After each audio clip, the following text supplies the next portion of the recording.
We are joined by Detroit Lions beat reporter Kory Woods. And Kory, look, Lions win in thrilling fashion. Final throw of the game. Jared Goff runs to the sideline, embraces Dan Campbell. I think we all saw it. Kind of walk me through post-match reactions and everything you experienced at the building. You know what?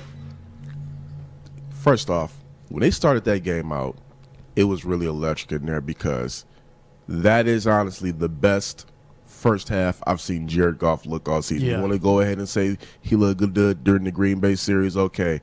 But that first half, he was, you can say what you want, he was throwing lasers. Those back-to-back passes, when they got in the red, when that first that laser to, I believe Hawkinson and then Brock Wright. Yep, right. Hawkinson then Wright, I'm like, where has this guy been all season? That is the guy that when I heard that the Lions were going to be getting Jared Goff back in the trade for Matthew Stafford, I'm like, okay, if you want to say this guy's not better than Stafford, fine. But I believe that was the guy they can win games with him. How many games? Remain to be seen. But it was just a really electric in there the first half. And then second half came, a little bit of all right, looked like it was about to be same old Lions. They let the Vikings get back in there.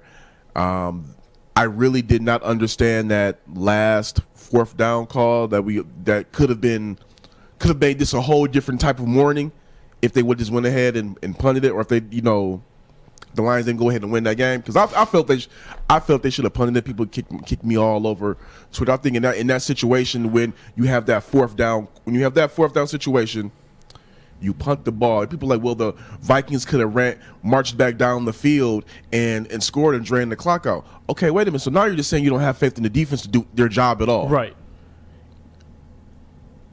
I mean, up to that point, have you seen the Lions offense? Have you had any faith in the Lions offense that they would have gone back and did the drive that they had yesterday? With no timeouts. Yeah, with no timeouts. You have not seen any inclination of their offense all year that they could do that, which is why, okay, you go ahead and you punt the ball. You trust your defense, who has been your best unit this year, who has been your overachieving unit this year. You put the game on them, and you're like, all right, you know what? We got Jack Fox, punt it. Now go ahead and make a stop. What'd you make of Mike Zimmer and his defensive calling the last minute it was 50? It was joke. I mean, I started the show by saying two doofuses went at it, and one wanted to out-doofus the other. They were the Vikings did everything in their power to give the Lions that game. Like how Everything. they didn't just play single man coverage and make them earn the routes. Like they're just like, drive it down the field and we'll play goal line defense. You're asking your defense to do a lot. And then you call a timeout and you give 16 yards of separation and cushion. I mean, they really botched that. With second and third stringers. If it was the Lions doing that, I mean, you could imagine the outrage this morning in Detroit. Oh yeah, that would have been. Granted, they had their own debacle with the fourth down call, but still, you give up 20 yards of cushion. Like, you should be playing the end zone line. Yeah. Nobody should cross that point. They did it against the Bears on Thanksgiving. That was really there. bad. I'm really curious to hear what Minnesota radio and TV sounds like this morning. I honestly want it's to going to be find really this, bad. Yeah, I honestly want to kind of tap in on the station and hear what they're saying, because it was just like they're playing hot potato with the W. It's throwing it back and forth. But I just want to get back more on that game. There are people trying to get on the Lions about how they were celebrating, how they look. What'd you think of that? You know what? I didn't mind the celebrating, because God damn it, it's embarrassing being a winless football team. And believe me, I've been part of locker rooms where you lose the first 5-6 games of the year, and it's just a huge monkey on your back. And then you finally get one, and then you focus on the next one, and they start coming. Having said that, I mean, you were there, Kory, picking up Sheila. Everyone, dancing around. I get it. But finish your point, please. At first, I looked at it like, wow, they're really celebrating this one win hard. But then I took a step back, and I'm like, let me look at this differently.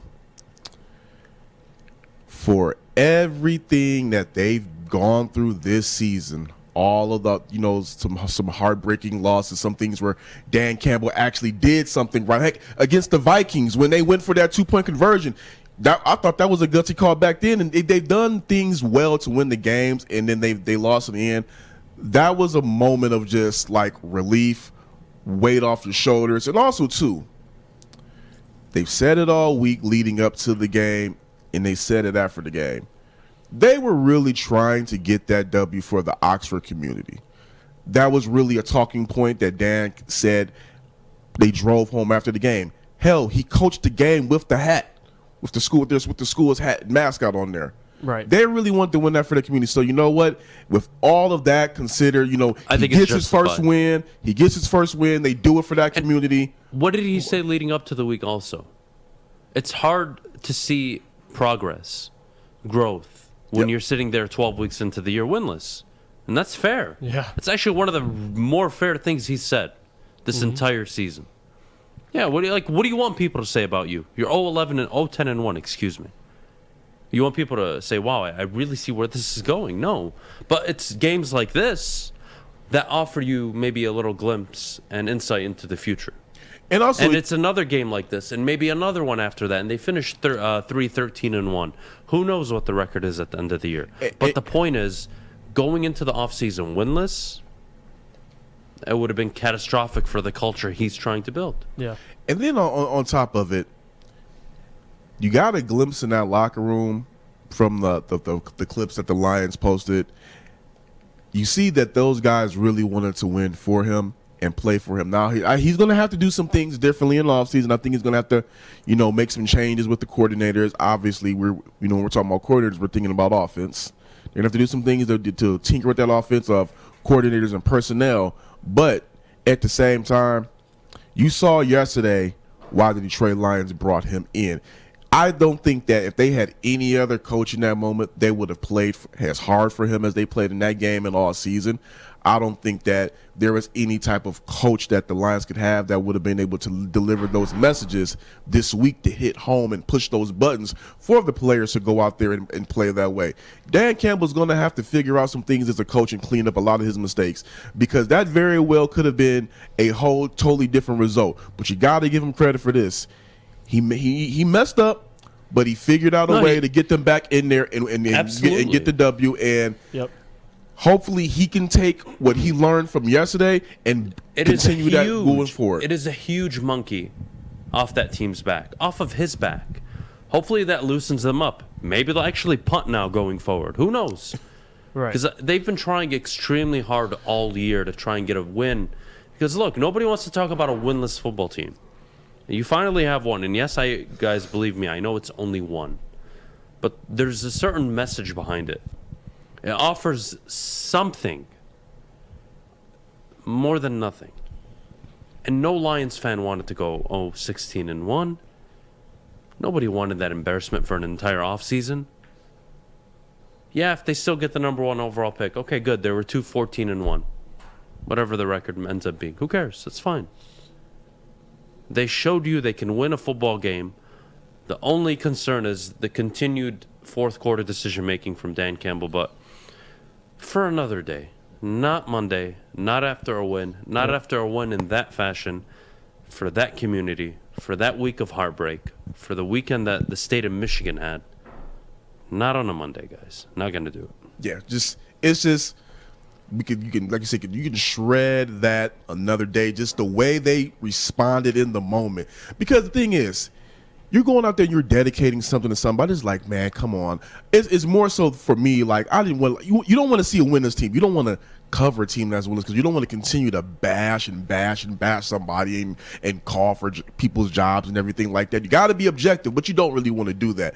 Right. But in the moment where their back was against the wall and they went ahead and said, we're going to do this for the community, and they went out there, they answered the bell, that's damn good stuff. Yeah.